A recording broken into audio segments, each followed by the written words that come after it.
Here I am at the Clearcom stand here at NAB 2013, and this is the second of 4 videos that we're doing here on this stand. All the other videos you'll find just below me, I should think.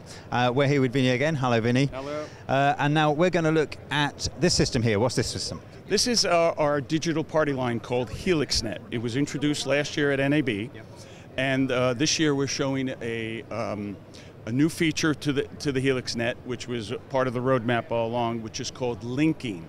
It allows you to take the 4-channel bases and link them together for more channels. Now, the biggest selling point for HelixNet, away from analog PL, is the fact that all the intercom channels are on the one mic cable, plus the program on one mic cable. Now, when you link, so there's 4 channels in the unit. When you link bases, such as putting another one, now you have 8 channels of intercom on the mic cable.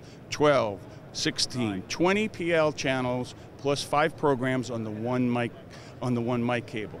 At this show in our booth, we have, and probably at IBC, you'll see we have 3 bases linked together for a total of 12 PL channels on the one mic cable, and it's all linked together on the booth. Pretty cool. It's pretty cool, I have to say. And again, this system is fully available now? Well, HelixNet is available, yes. The base, the interface modules, and the 2-channel user station is available right now. The linking will be available right around June, Infocom time. So if they want to find out more, then best place would be your website, I suppose? Would be our website, which is clearcom.com.